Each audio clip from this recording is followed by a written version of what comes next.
Wala nang maraming paligoy-ligoy pa, diretso sa punto na.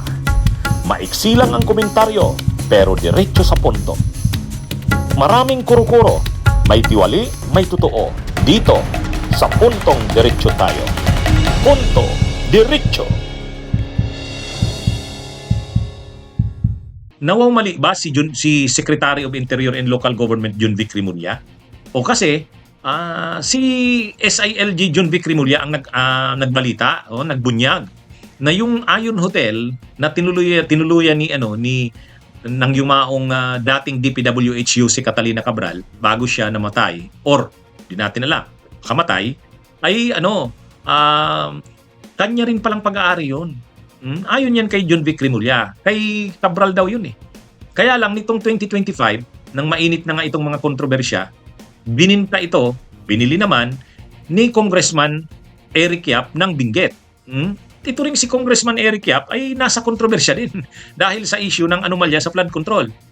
Dati umanong pagmamayari ni late DPWH Undersecretary Catalina Cabral ang Ayon Hotel kung saan siya nag-check-in ilang oras bago matagpo ang patay sa Bued River, Tuba, Benguet. Sa isang panayam, sinabi ni Interior Secretary John Vic Rimulya na naibenta lang ni Cabral ang hotel kay Benguet Representative Eric Yap ngayong taon. Sinabi rin ni Rimulya na mayroon siyang hawak na mga papeles na magpapatunay nito. Ayon sa mga investigador, konektado sina Yap at Cabral dahil sa isang rock netting project sa Tuba, Benguet na dumaan sa opisina ng dating opisyal nang magsilbi ito sa DPWH. Nagsilbi ring House Appropriations Committee Chairperson si Yap mula taong 2020 hanggang 2022. So, kung totoo yan, sinasabi na yan ni SILG John Vic Rimulya, ibig sabihin matagal nang magka-transaksyon si Cabral at si Eric Yap. Yan yung kaya lang ngayong nung isang araw nag-release ng official statement ang management ng hotel, ng Ayon Hotel. Ang nakapirma ay yung abogado nila, yung legal counsel. Doon sa statement ng hotel management sa pamamagitan ng legal counsel nito, sinabi nila na wala namang kaugnayan si ang yumaong dating DPWH si Cabral. Kahit si congressman daw na Eric Yap, wala rin daw. At wala rin daw kaugnayan yung hotel na yon sa mga anomalya sa flood control. Kaya hindi daw totoo yung mga lumabas na yan na balita. Pero sa mensahe ng Ayon Hotel sa BNC, mariin itong itinanggi ang kanilang kaugnayan sa dalawang nabanggit na opisyal. Wala rin daw silang kaugnayan sa flood control project at anumang koneksyon sa construction industry. So kung totoo yung sinasabi ng legal counsel ng Ayon Hotel, so ibig sabihin nagsisinungaling si John Vic Rimulya. Nawawmali ba siya? Pero hindi eh. Sabi ni John Vic Rimulya, naglabas siya ng statement uli. Yung sabi niya, mayroon daw siyang mga dokumento. Mayroon daw siyang silang mga papeles na nagpapatunay na ang may-ari nga talaga niyan ay si dating Yuse Cabral. Pinangalan lang daw sa iba. Hininga naman namin ng paglilinaw si SILG Rimulya at sinabi niya sa isang text message na mayroon siyang papel para patutuhanan ang kanyang mga naunang pahayag. Pinangalan lang daw sa iba. Ganon din si Eric Yap. Sa kanya yan, pero pinangalan din yung kunwari yung bumili, hindi siya. Pero dami niya. Kumbaga trusted aid niya. Actually, nung tiningnan yung dating may-ari, parang Engineer Dave Sanchez. Ngayon, itong Engineer Dave Sanchez na ito, nung officer, National President ng PICE, Philippine Institute of Civil Engineers, itong si dating DPWH si Cabral, kasama niya ito. Kaya yan yung parang ito ngang si Dave Sanchez ay nababanggit din ito na talagang parang dami lang ni Yuse Cabral. Ganon din si Ruben Tan, yung di umano'y may-ari na ngayon, yung Ruben Tan. Si Ruben Tan ay dami rin ni tao daw ito ni Eric Yap. Ano ang mga patunay na associated ito kay Eric Yap? Nung tumakbo siyang congressman at may kalaban siya, nag-file siya ng disqualification doon sa kalaban. Ang nag-file ng disqualification itong si Ruben Tan.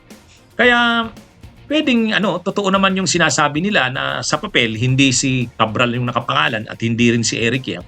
Pero yung mga nagpirma ng mga kontrata, nagprontera, naka-front sa mga kontrata ng pagbili, pagbenta, pagbili, ang lumalabas, ang nagbenta ay yung si Dave Sanchez na parang dami lang ni Yussi Cabral. Ang bumili naman ay si Rubintan na parang dami lang ni Eric Yap. Pero ang totoo man ng mga may-ari ay si Cabral talaga at si Eric Yap. Yun ang sabi ni John Vic Rimulya. Pero pinabulaan na naman yan ng hotel, management. Hindi daw. Kaya matindi, Pero yung halaga ng hotel parang 2.5 o 2.6 billion. Kaya grabe, grabe talagang pera ang pinag-uusapan dito sa mga anomalyang ito sa flood control. Mga kabunyog, mga kababayan. Anyway, sa susunod na mga araw, malalaman natin yan. Pero tinitindigan ni SILG John Vic Rimulya na hindi siya nagkamali. Sabi niya, mayroon siyang mga hawak na dokumento. Suportado ng mga dokumento at mga ebidensya ang kanyang pagsabi na ang totoong may-ari ng hotel ay si dating ang yumaong Yusek Cabral. Ang may-ari na nito ngayon ay si Eric Yap. Mayroon daw siyang mga mga ebidensya. Ayon kay John Vic Rimulya. Kaya hindi siya nagkamali, hindi daw siya nawawmali. Anyway, nagpatawag ng investigasyon ang Kamara. May mga resolutions na final na sa Kamara. Sa pangunguna nila Congressman Chel Jokno, Congressman Egay Erese, ni Congresswoman Crisy Lagman Luestro. Yun, nag-press con sila, napanood natin yung press con. Talagang pinapanawagan nila na imbestigahan ang pagkamatay ni dating DPWH Yusek Catalina Cabral. Kaya pag inimbestigahan yan sa Kamara, lalabas yan. Bakit nandun siya sa Baguio? Bakit doon? Mag-a-unwind, magre-relax, bakit doon? Pangalawa, bakit sa hotel na yun tumuloy? At kung mapag-uusapan din yan. Kaya paborito niya ba yung hotel na yun dahil kanya talaga yun? O yan, lalabas yan. So diyan yan mga kabunyog, mga kababayan. So hintayin natin. Totoo ba itong sinasabi ni John Vic Rimulya?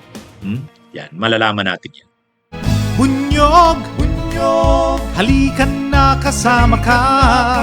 Bunyog, kapag buklod ay may pag-asa. Luzon, Visayas, Mindanao, isa ang pananaw. Sa bagong Pilipinas ang bunyog isisigaw. Bunyog, bunyog.